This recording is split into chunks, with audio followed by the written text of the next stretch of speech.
네, 안녕하세요. 복음, 사랑, 생명이 흐르는 아침 이정훈 목사입니다. 전도자는 인생을 살펴보며 세상에 존재하는 많은 부조리와 불공정을 발견합니다. 사람은 권력을 남용하고 의로운 이들이 고통받는 것을 목격합니다.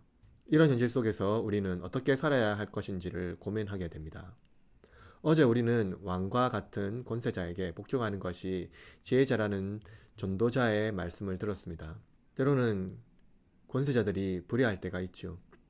오늘 우리는 인간의 한계와 불확실한 삶의 상황 속에서 하나님의 섭리와 인간의 태도를 성찰하게 됩니다. 오늘 말씀은 전도서 8장 9절에서 17절입니다. 내가 이 모든 것들을 보고 해 아래에서 행하는 모든 일을 마음에 두고 살핀즉 사람이 사람을 주장하여 해롭게 하는 때가 있도다. 그런 후에 내가 본즉 악인들은 장사 지낸 바 되어 거룩한 곳을 떠나 그들이 그렇게 행한 성읍 안에서 잊어버린 바 되었으니 이것도 헛되도다. 악한 일에 관한 징벌이 속히 실행되지 아니하므로 인생들이 악을 행하는 데에 마음이 담대하도다. 죄인은 100번이나 악을 행하고도 장수하거니와 또한 내가 아노니 하나님을 경외하여 그를 경외하는 자들은 잘 될 것이요 악인은 잘 되지 못하며 장수하지 못하고 그날이 그림자와 같으리니 이는 하나님을 경외하지 아니함이니라.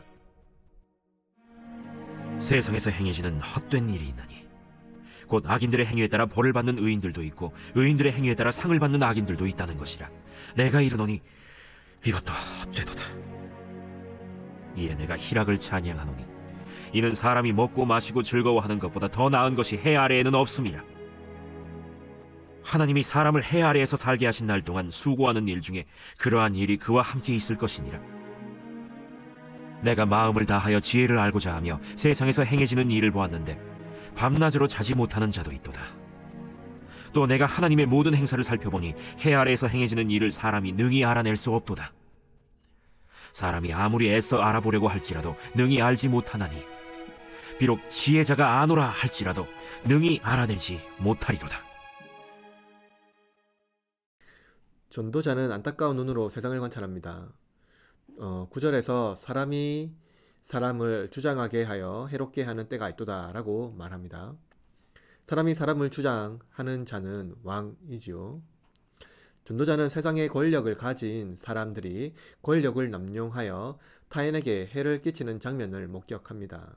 의로운 자가 종종 억압받고 악한 자가 존경받는 부조리한 세상이 펼쳐집니다.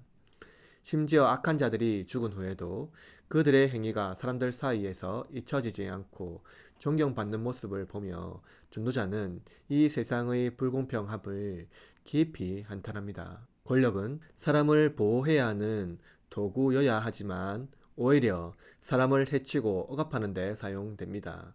악한 자들이 심판받지 않고 오히려 명예를 누리며 죽는 모습은 의로운 자들에게 큰 시험거리가 됩니다. 의로운 자들은 종종 악한 자들보다 불리한 상황에 처하며 이 세상에서 그들의 행위가 온전히 평가받지 못한 현실을 목격하게 됩니다. 우리는 짧은 나의 인생 중에서 악에 대한 심판과 의에 대한 보상이 적절히 이루어지지 않을 때 한탄합니다. 짧은 인생 중에 하나님께서 주관하시는 세계에 불의는 명백하게 존재하지요. 불의는 보상의 원리가 바르게 적용되지 않기 때문입니다. 그러나 세상은 불완전하기 때문에 우리가 기대하는 바를 얻을 수 없습니다. 바울의 말과 같이 우리는 이 세상의 시민이 아니며 하나님 나라의 시민이기 때문입니다. 교회사의 위대한 스승인 아우구스티누스는 거대한 기독교 제국이었던 로마 제국이 무너지는 것을 보고 신학적 통찰력을 우리에게 제공합니다. 세상은 기독교 제국인 로마 제국이 무너진 것을 보고 하나님 나라가 무너졌다고 생각했지만 하나님 나라는 세상 나라가 아니라 다가올 나라에 있다고 보았습니다. 물론 교회는 세상에 속해 있지만 동시에 세상의 권세가 아닌 하나님 나라의 주권에 있으며 성도들도 세상 나라에 순종해야 하지만 본질적으로 하나님 나라의 백성입니다. 그러므로 우리는 세상 나라의 권세에 순종해야 하지만 동시에 하나님의 주권과 그분의 섭리에 의지하며 살아가는 사람들입니다. 따라서 우리는 불의한 세상을 바꾸려기보다는 그분의 섭리에 의지하며 믿음으로 살아가는 것이 중요합니다. 하나님은 신실하시며 선하시기 때문입니다.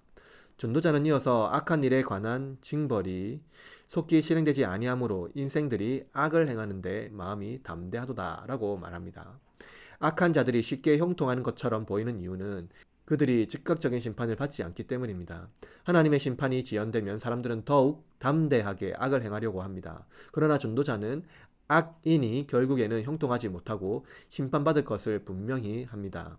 악인이 비록 형통해 보일지라도 하나님의 인내는 궁극적인 심판을 위해 준비될 것입니다. 그러나 하나님의 심판이 지연되는 것은 악인을 위한 것이기도 합니다.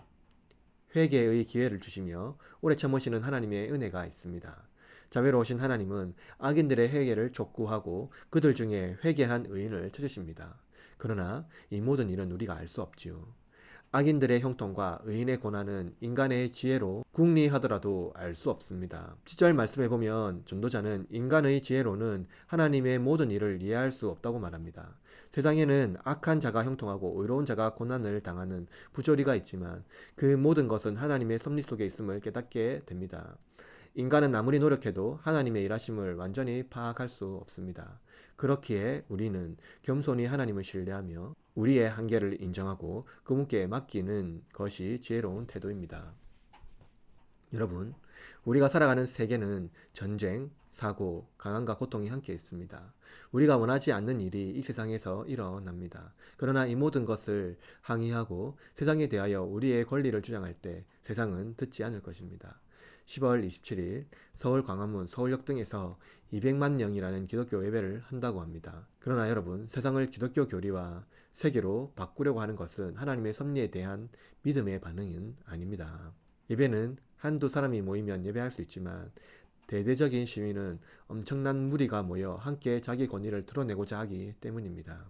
그렇다면 불의한 세계에서 전도자는 무엇으로 우리에게 소망을 주나요?